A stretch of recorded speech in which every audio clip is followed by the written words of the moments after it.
तो आप सभी का फिर से एक बार हमारे YouTube चैनल में बहुत बहुत स्वागत है। जैसा कि आप लोग को पता है कि हम आपको पढ़ाते हैं मैथ, ठीक है। तो उसी क्रम में हमारा जो पहला चैप्टर था वो आपका खत्म हो चुका है और आज से हम लोग स्टार्ट करेंगे चैप्टर नंबर 2, ठीक है। कौन सा चैप्टर? चैप्टर नंबर 2, ठीक। जिसका नाम क्या है आपका? उसका नाम है बहुपद पॉलिनोमियल, ठीक। और इसके पहले वाला चैप्टर क्या था? रियल नंबर, वास्तविक संख्या, जो कि हमने पिछले वाले लेक्चर में खत्म कर चुका। अगर आप वो वाला हमारा सारे लेक्चर नहीं देखे हैं पहले चैप्टर का तो प्लीज पहले आप उसको देखिए, उसके बाद फिर यहाँ आइएगा, ठीक है। तो आज हम लोग क्या करेंगे, आपका यही चैप्टर नंबर 2 जो है उसको हम लोग स्टार्ट करेंगे, जिसका नाम क्या है? पॉलिनोमियल यानी कि बहुपद, ठीक है। तो चैप्टर का नाम जैसे कि क्या है? बहुपद।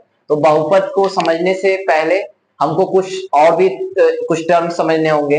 तो पहले हम लोग क्या करेंगे उसे समझेंगे, फिर उसके बाद हम लोग आएंगे बहुपद पर, फिर बहुपद के बाद भी कुछ और एक आध दो टर्म है उसको समझेंगे। उसके बाद हम लोग आपका बढ़ेंगे पहले एक्सरसाइज पर, ठीक है। पहला एक्सरसाइज आपको बहुत छोटा है, एकदम हमको लग रहा है वो बस 5 मिनट का, 5 मिनट भी बहुत ज्यादा बोल दिया, वो मेरे ख्याल से 2 या 3 मिनट का बस सारा काम है, ठीक है। तो चलिए अब ज्यादा बात किए चलिए स्टार्ट करते हैं, ठीक है। तो सबसे पहले इसमें जो हम लोग टर्म पढ़ेंगे यानी जानेंगे जिसके बारे में, तो वो है चर, ठीक है। क्या है? चर। इसको क्या बोलते हैं इंग्लिश में? इसे अगर इसे बोले तो इसे बोलते हैं वेरिएबल। क्या बोलते हैं? वेरिएबल, ठीक है। तो जो यानी जो पहला टर्म है वो क्या है? चर। इंग्लिश में से क्या बोलेंगे? वेरिएबल, ठीक। अब वेरिएबल क्या होता है? तो वेरिएबल सिंपली अगर मैं बोलूं तो ए टू जेड यानी ए से, अगर मैथ में आपको बेसिकली अगर ए से लेकर जेड तक इक्वेशन या फिर पॉलिनोमियल में अगर कहीं भी आपको ए से जेड का लेटर दिखे तो उसे ही हम लोग क्या बोलते हैं?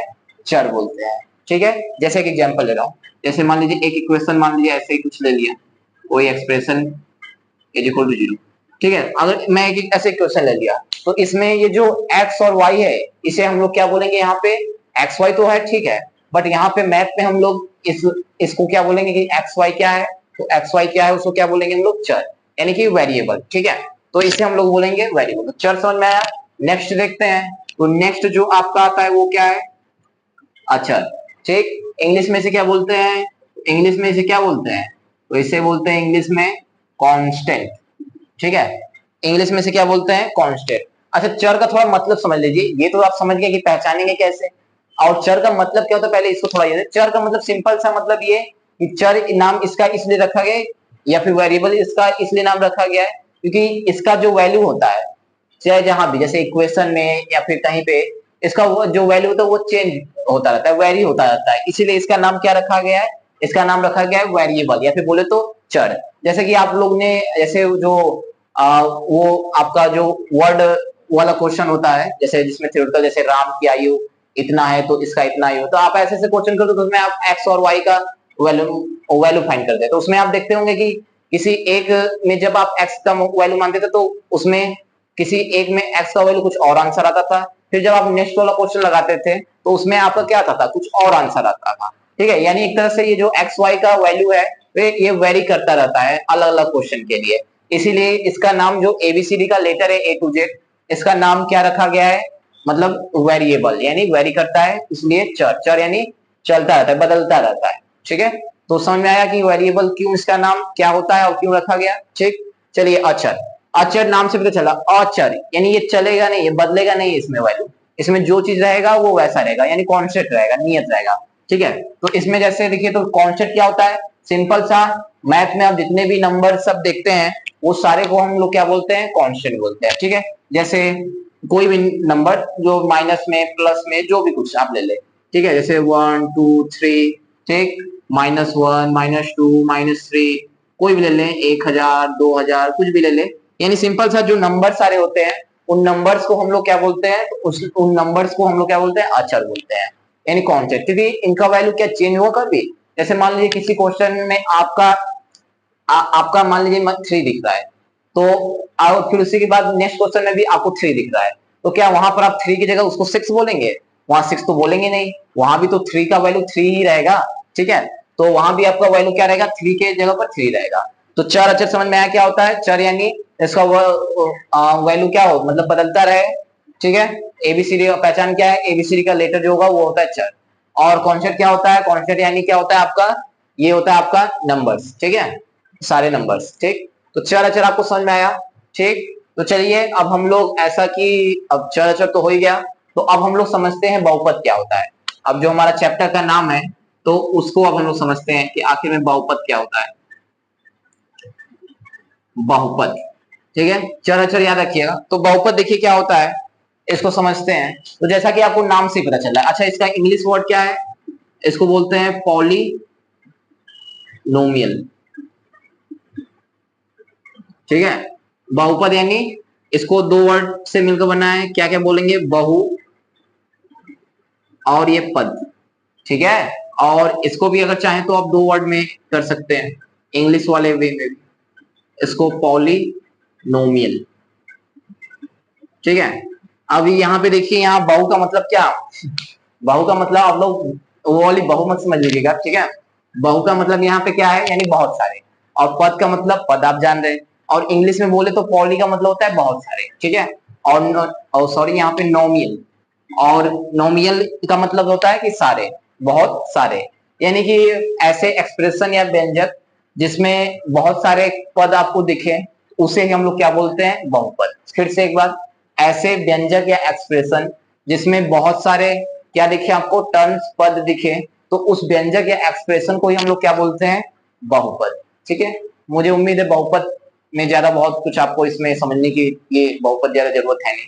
तो ये होता है बहुपद का आपका डेफिनेशन, ठीक है। तो बहुपद समझ में आया, ठीक। तो चलिए अब बढ़ते हैं अपने नेक्स्ट टर्म पर, क्योंकि जो जो इंपॉर्टेंट मैं सारा वही बताऊंगा, बहुत ज्यादा फालतू की चीजें जो जिसका ज्यादा यूज नहीं है उसको बताऊंगा नहीं, ठीक है। चलिए अच्छा, अब जानते हैं हम लोग बहुपद के टाइप्स, ठीक है। बहुपद के क्या जानते हैं? टाइप्स।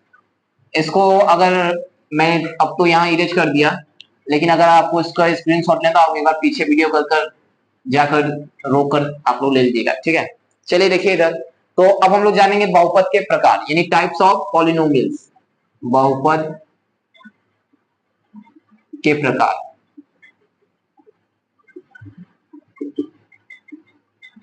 तो देखिए बहुपद के जो प्रकार हैं, इसको हम लोग चाहें तो दो दो तरह से इसको डिवाइड कर सकते हैं। कितने तरह से? दो तरह से, ठीक है। देखिए किस तरह से, इसको दो बेसिस पे, यानी दो आधार पर हम लोग इसको क्या कर सकते हैं? डिवाइड कर सकते हैं। पहला बोले तो किस बेसिस पे? तो पदों के बेसिस पे, यानी टर्म्स के बेसिस पे, ठीक है। और अगर मैं दूसरा बोलूं तो दूसरा किस बेसिस पे हम लोग कर सकते हैं? तो घात यानी पावर के बेसिस पे, घात यानी पावर के बेसिस पर,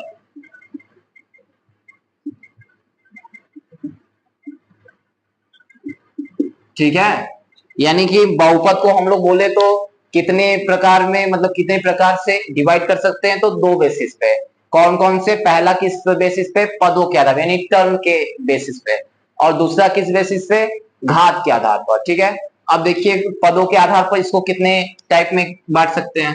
देखिए, तो इसमें आपके होंगे ऐसे कि तीन टाइप्स, बेसिकली तीन टाइप होंगे, ठीक है।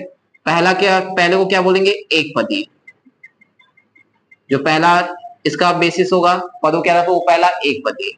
दूसरा क्या होगा? ये होगा आपका द्विपदी, ठीक है। और तीसरा क्या होगा आपका? त्रिपदी, ठीक। तो ये था आपका किस बेसिस पे? अब पदों के आधार पर, ठीक है। अब देखिए इधर आगे, एक पदी का एग्जाम्पल हम लोग ले लेते हैं। एक पदी का एग्जाम्पल जैसे एक्स, इसमें देखिए कितने हैं यहाँ पे? 2x। इसमें कितने पद है? एक पद, तो इसको क्या बोलेंगे हम लोग? 2x, ठीक है। अब द्विपदी का उदाहरण कोई ले लीजिए, जैसे ये देखिए कितने टर्म है, कितने पद है? दो पद है, तो इसलिए हम इसे क्या बोलेंगे? द्विपदी। अच्छा इसका एग्जाम्पल ले लेते हैं। इसका एग्जाम्पल आप ऐसा 2x प्लस वाई और प्लस 5 इक्वल टू 0, ठीक है, ये ले लीजिए, या फिर इसको हटा दीजिए, मान लीजिए बस इतना। तो इसमें देखिए, इसमें कितने टर्म्स है टोटल? यहाँ पे आप चाहें तो 0 लगा सकते हैं। तो इसमें टोटल कितने टर्म है? 3 टर्म्स है। तो इसलिए ये कैसे पदी है? ये कैसा मतलब बहुपद है? तो ये कैसा बहुपद है? ये 0 मत लगाइए। तो ये कैसा बहुपद है? तो इसको हम लोग बोलेंगे क्या? ये त्रिपदी, यानी सिंपल सा, बहुत आसान सा। अगर जिसमें एक पद होंगे तो उसे कैसा बोलेंगे, एक पदी। जिसमें दो पद होंगे उसे क्या बोलेंगे हम लोग, द्विपदी। और इसमें तीन पद होंगे उसे क्या बोलेंगे, तीन पदी। ठीक है, चलिए अब घात के आधार पर देखते हैं। तो घात के आधार पर भी सेम इसी की तरह, ठीक है, इसको भी तीन टाइप में आप लोग बांट दीजिए। मेनली तीन टाइप, अब चाहे तो ज्यादा हो सकता है। तो देखिए पहला क्या, पहला होता है आपका रैखिक, सेकेंड होता है आपका द्विघाती, और जो थर्ड आपका क्या होता है उसे क्या बोलते हैं हम लोग, त्रिघाती। सिंपल सा, ठीक है। तो रैखिक यानी सिंपल सा, रैखिक यानी जिसमें जिसका ऐसा बहुपद जिसका पावर कितना हो, घात अगर एक होगा, घात कितना होगा, घात यानी पावर अगर एक होगा तो वैसे बहुपद को हम लोग क्या बोलेंगे, रैखिक। ठीक है, अगर पावर यानी घात कितना हो, दो हो, तो वैसे बहुपद या को हम लोग क्या बोलेंगे, द्विघाती। ठीक है, और अगर घात कितना हो, तीन हो, तो उसको हम लोग क्या बोलेंगे, त्रिघाती। ठीक है, उसे हम लोग क्या बोलेंगे, त्रिघाती। ठीक, समझ में आया। तो ये था बहुपद का प्रकार, किस बेसिस पे, दो बेसिस पे, पदों के आधार पर और घात के आधार पर। पदों के आधार पर यानी अगर एक पद होगा तो एक पदी, द्विपदी होगा तो द्विपदी, और त्रिपदी होगा तो त्रिपदी। और घात के आधार पर अगर घात एक होगा तो एक पदी नहीं, यहाँ रैखिक बोलेंगे, रैखिक।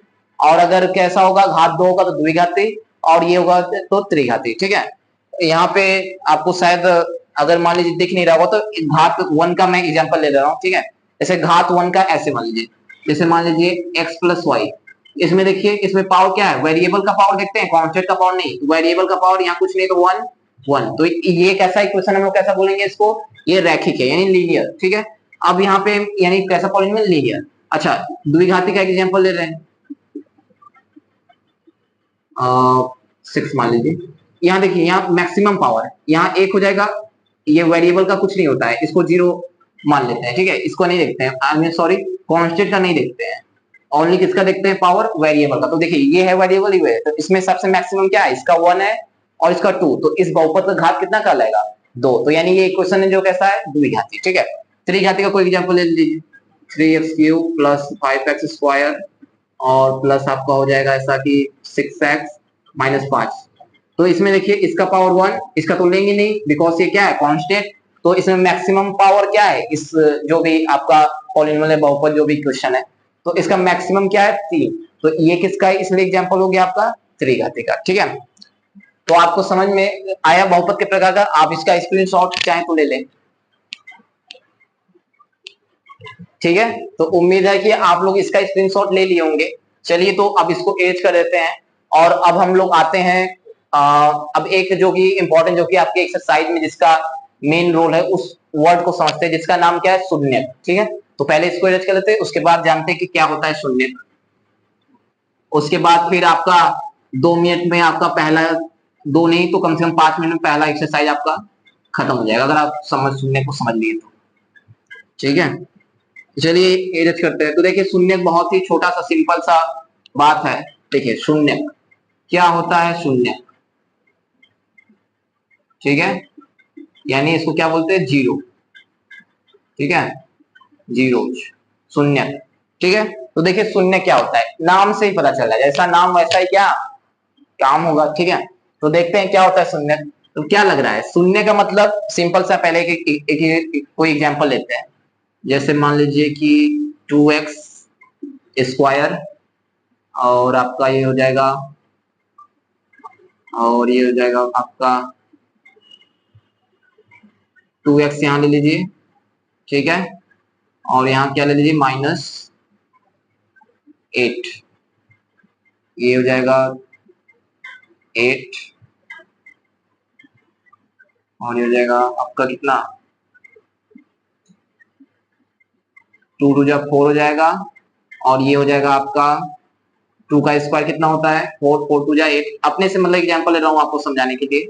तो क्या ले लो, 2 का स्क्वायर यानी 4 2 जा 8 हो जाएगा, और ये, ठीक है, 8, और ये इसको करेंगे तो 2 2 जा 4, 12। तो यहाँ आप 12 लिखिए, 12। ठीक है, तो आप 12 लिखिए। अब देखिए एग्जांपल, ये मान लीजिए क्या आपको कोई पॉलिनोमियल, कोई बहुपद है। ठीक है, तो शून्य की क्या होता है, अब देखिए अब समझते हैं। ये 12 है, 12 आपका। तो शून्य क्या होता है आपका, सिंपल सा शून्य की ये होता है कि जब जब भी वेरिएबल जो भी मतलब बहुपद में आपको जो भी वेरिएबल दिखते हैं यानी एक्स वाई जेड, अगर उसका जो वैल्यू है, ठीक है, उसका क्या है यानी एक्स और जो भी वेरिएबल है उसका ऐसा वैल्यू, फिर से सुनिएगा, जो भी इक्वेशन में आपको या फिर बहुपद में जो भी आपको वेरिएबल दिए गए हैं यानी कि जो भी एक्स वाई दिख रहे हैं, तो उनका एक ऐसा वैल्यू जिसको उसमें रखने पर, किसमें रखने पर, बहुपद या फिर समीकरण जो भी बोल सकते हैं आप, बहुपद में रखने पर उस एक्स या फिर जो भी वेरिएबल होगा उसका वैल्यू उसमें रखने पर अगर उसका वैल्यू जीरो यानी शून्य के बराबर आ जाए, जीरो यानी शून्य के बराबर आ जाए, तो आप लोग कहेंगे कि वो जो एक्स का वैल्यू था या फिर जो भी वेरिएबल है उसका जो वैल्यू था वो इस बहुपद का क्या कहलाएगा, शून्य। ठीक है, नहीं समझ में आया तो अभी एग्जांपल से समझाऊंगा, देखिए और समझ, जैसे देखिए यहाँ पे आप बताइए कि इसमें एक्स के प्लेस पर मैं क्या रख दूं कि इससे इस पूरे का वैल्यू जीरो हो जाए, इसको इरेज करके इस x के प्लेस पर क्या रख दूं कि जिससे इस पूरे का वैल्यू क्या हो जाए, जीरो हो जाए, बताइए आप। तो देखिए इसमें क्या करेंगे, x इक्वल टू ऐसा करता हूं मैं, आपका 2 रखता हूं, x इक्वल टू 2, इस बहुपद में मैं कितना रख दूं, x इक्वल टू 2 रखेंगे, देखते हैं क्या वैल्यू जीरो हो जा रहा है, चलिए देखते हैं। तो 2 यहां मल्टीप्लाई 2 का स्क्वायर प्लस 2 मल्टीप्लाई 2 माइनस 12, ठीक है, चलिए इसको सॉल्व करते हैं। 2 यानी 2, 2 का स्क्वायर कितना 4, और ये 2 2 जा कितना 4, ये कितना माइनस 12, तो माइनस 12, 2 4 जा कितना होता है 8, और 8 प्लस 4 माइनस 12, 8 4 कितना 12, और 2 यहाँ कितना है माइनस 12, 12 में से 12 जाएगा कितना बचेगा, 12 में से 12 जाएगा क्या बचेगा, शून्य, क्या बचेगा, शून्य। तो अब देखिए क्या हुआ, हमने किया क्या आखिर में, देखिए किया क्या हमने, इसमें जो वेरिएबल था, इसमें कौन वेरिएबल है एक्स, तो हमने क्या किया एक्स के प्लेस पे 2 रखा, और रखने पर हुआ क्या कि ये जितना भी ये पूरा बहुपद था, इस बहुपद का वैल्यू किसके इक्वल आ गया, किसके इक्वल आ गया, शून्य के इक्वल आ गया, यानी जीरो के इक्वल आ गया। इसीलिए जो ये जो वैल्यू है यानी एक्स का कौन सा वैल्यू, एक्स का वैल्यू जो 2 है, ये जो 2 है वो इस बहुपद का क्या कहलाएगा, शून्य। क्यों कहलाएगा, क्योंकि इसने क्या कर दिया, इसको शून्य बना दिया, इसके वैल्यू को क्या कर दिया, शून्य बना दिया, इसीलिए क्या इसका कहलाएगा, शून्य यानी जीरो। ठीक है, तो समझ में आया, उम्मीद है आपको शून्य क्या होता है समझ में आया होगा। तो शून्य क्या होता है, तो कोई भी मतलब बहुपद में अगर या फिर इक्वेशन जो भी आप बोले, अगर उसमें जो वेरिएबल है तो उस वेरिएबल के प्लेस पर एक ऐसा वैल्यू पुट कर दीजिए जिससे कि वो जो बहुपद या इक्वेशन है उसका पूरा वैल्यू किसके इक्वल हो जाए, शून्य के वैल्यू इक्वल हो जाए, तो उसे हम लोग क्या बोलेंगे, शून्य। ठीक है, तो ये आपको सुनने को उम्मीद है समझ में आया होगा। अब चलिए 2 मिनट में आप हम आज का पहला एक्सरसाइज खत्म करते हैं। ठीक है, तो चलिए खत्म करते हैं, इसको इरेज कर दें। बच्चों देखते हैं जैसा कि क्वेश्चन नंबर एक्सरसाइज 2.1 का, ठीक है, पहला क्वेश्चन। ठीक है, तो पहला क्वेश्चन, अच्छा बट इसके पहले एक इंपॉर्टेंट बात जो कि आपको नहीं बताया था, कोई भी बहुपद हो तो उसका शून्य कभी भी एक नहीं हो सकता, यानी समझे, यानी कहने का मतलब उसमें मैंने जो पिछला एग्जांपल दिया था उसमें मैंने क्या किया था, उस बहुपद में एस के प्लेस पर 2 रखा था, तो उससे उसका वैल्यू क्या हो गया था, जीरो के बराबर। लेकिन जरूरी नहीं कि केवल 2 ही रखने पर उसका वैल्यू जीरो हो जाए, कुछ और भी ऐसे वैल्यू हो सकते हैं जिसको उसमें रखने पर उसका वैल्यू क्या हो सकता है, जीरो हो सकता है। यानी कि इंपॉर्टेंट बात नोट करने वाली ये है कि किसी भी बहुपद का शून्य एक से अधिक हो सकता है, यानी 2 भी हो सकता है, 3 भी हो सकता है, बहुत सारे क्या हो सकता है आपके मतलब इतने अलगों में दो हो सकता है। ठीक है, तो ये इंपॉर्टेंट बात नोट कर लिए आप लोग कि यानी किसी भी बहुपद का शून्य एक से अधिक हो सकता है। ठीक है, तो ये बात आपने नोट कर लिया। तो चलिए सबसे पहले आपका देखते हैं पहला क्वेश्चन जो कि आपके सामने दिख रहा है। तो देखिए पहला क्वेश्चन क्या है, मैंने क्वेश्चन नहीं लिखा है, फिगर बना दिया हूं, तो मैं क्वेश्चन को पढ़ दे रहा हूं क्या है। तो लिखा है आपका, किसी बहुपद p ऑफ x के लिए y equal to p of x का ग्राफ नीचे आकृति में ये आपको दिख रहा है। ठीक है, प्रत्येक स्थिति में p ऑफ x के शून्यांकों की संख्या ज्ञात कीजिए। प्रत्येक स्थिति में आपको क्या करना है, p ऑफ x के शून्यांकों की संख्या ज्ञात कीजिए, यानी सिंपल सा मैं समझा रहा हूं। ठीक है, करना क्या है, ये आपको कुछ ग्राफ दिए हुए हैं, ठीक है, आप अपने बुक में देख लीजिए, उसमें और अच्छा समझ में आएगा। तो ये आपको क्या कीजिए, कुछ ग्राफ दिए गए हैं, ये बट ग्राफ किस चीज के हैं, ये किसको रिप्रेजेंट कर रहे हैं ये सारे ग्राफ, तो ये रिप्रेजेंट कर रहे हैं किसी भी बहुपद p ऑफ x को रिप्रेजेंट कर रहे हैं। ये जो ग्राफ है ये सारे, ये किसको दर्शा रहे हैं, किसको शो करना चाहते हैं, तो ये किसको शो करना चाहते हैं, तो ये बहुपद को शो करना चाहते हैं। ठीक है। तो ये किसको शो कर रहा है, बहुपद को मतलब शो कर रहे हैं, यानी ये जो ऐसे ग्राफ है किसको दर्शा रहा है, बहुपद। ये जो ऐसे है ये भी बहुपद को, ये जो है ये बहुपद, ये बहुपद, यानी सारे ग्राफ किसको रिप्रेजेंट कर रहे हैं, तो एक पॉलिनोमियल यानी कि बहुपद को रिप्रेजेंट कर रहे हैं, ठीक है। तो इसमें अब आपको करना क्या है, अब आपको इसको बस देखकर, यानी इस ग्राफ को देखकर बताना है कि इसमें जो ये बहुपद, ये जो ग्राफ है बहुपद के, इसके कितने शून्यक हो सकते हैं, यानी केवल बस देख कर आपको बताना है कि ये जो बहुपद है ना, इसके कितने शून्यक हैं, एक शून्यक है, दो शून्यक है, तीन शून्यक है, या फिर उससे ज्यादा, या फिर कोई भी शून्यक नहीं, केवल इसको देखकर। तो आप कहेंगे आप ऐसे देखकर कैसे बता सकते हैं, तो देखिए इसका बहुत ही आसान सा एकदम मेथड है। आपको करना क्या है, सिंपल सा, आपको एक्स अक्ष पता है क्या होता है, ये होता है एक्स अक्ष और ये होता है वाई अक्ष, ठीक है। तो ये ग्राफ जो है, ये ग्राफ एक्स अक्ष को जितने बार काटेगी, ये जो ग्राफ है, ये सारे ग्राफ, ये बहुपद के ग्राफ, ये एक्स अक्ष को जितने बार काटेगी उतने ही इस बहुपद के क्या होंगे, शून्य। एक बार फिर से सुनिए, ये जो ग्राफ है एक्स अक्ष को जितने बार काटेगी उतने ही इस बहुपद के क्या होंगे, शून्य, ठीक है। बट ओनली एक्स एक्सिस को, ये नहीं कि वाई अक्ष पे काट रहा है तो उसको भी काउंट कर ले, नहीं, एक्स अक्ष पे जितने बार काटेगी उसी को उतने ही, मतलब उसके क्या होंगे, नंबर ऑफ शून्य यानी जीरो, ठीक है। तो चलिए देखते हैं, पहला क्वेश्चन से आपको समझाते हैं। ये देखिए ये है बहुपद का, ये देखिए पहले फिगर में ये है बहुपद, यानी कि ये वाला जो ये ग्राफ है ये किसको रिप्रेजेंट कर रहा है, ये किसी भी पी ऑफ एक्स बहुपद को रिप्रेजेंट कर रहा है, ठीक है। तो अब हमको बताना है कि इस बहुपद का कितना शून्यक है, ठीक। तो आइए चलिए देखते हैं इस बहुपद के कितने शून्यक हैं। तो देखिए इसमें क्या है कि आपका, बताइए ये जो ग्राफ है ना, इसका जो ये ग्राफ है, बताइए एक्स कितने बार काट रही है, ये होता है ना आपका एक्स एक्सिस।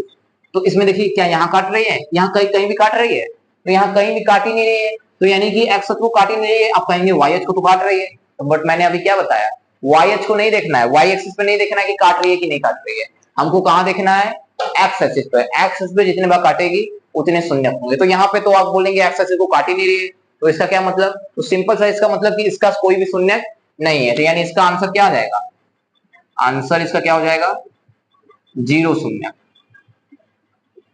यानी इसका कोई भी क्या है, शून्य नहीं है, इसके शून्य कितने हैं, जीरो, इसका कोई भी शून्य नहीं है, ठीक है।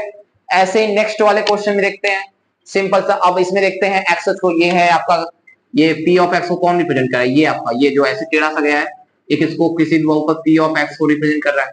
तो चलिए इसमें देखते हैं ये जो ग्राफ है एक्स को कितने बार काट रहा है, चलिए देखते हैं। तो देखिए ये ऐसे गया वाई एच पर काटा, बट वाई एच पे हमको काउंट करना है क्या, नहीं। तो अब आगे बढ़े और यहाँ पर देखिए, यहाँ पर एक जगह एक्स को काट रहा है कि नहीं, क्या कहीं और भी एक्स को काट रहा है, ये नहीं काट रहा है, तो यानी इसका क्या हो जाएगा, इसका बहुपद जो शून्यक है इसका आंसर क्या आ जाएगा, यानी यहाँ पे कितने बार काट रहा है एक्स को, एक बार, तो इसलिए इसका आंसर क्या हो जाएगा, यानी कि कितने शून्यक है, शून्यक बराबर एक नहीं, इसके कितने शून्यक है, तो एक शून्य, यहाँ पे ऐसे आप लिखिएगा, शून्यांकों की संख्या बराबर कितना हो जाएगा, एक, यानी यहाँ कितने होंगे, शून्य है, ठीक। अब इसी प्रकार इसको समझिए, देखिए इसमें ये है ग्राफ आपका पी ऑफ एक्स का, ठीक है। अब यहाँ पे देखिए यहाँ कितने बार काट रहा है, एक बार ये और एक बार ये, देखिए एक्स को एक बार यहाँ काट रहा है और एक बार यहाँ, तो यानी यहाँ शून्यांकों की संख्या कितना हो गया, शून्यांकों की संख्या यहाँ कितना हो गया, यहाँ आपका होगा शून्यांकों की संख्या कितने बार, एक दो, यानी दो।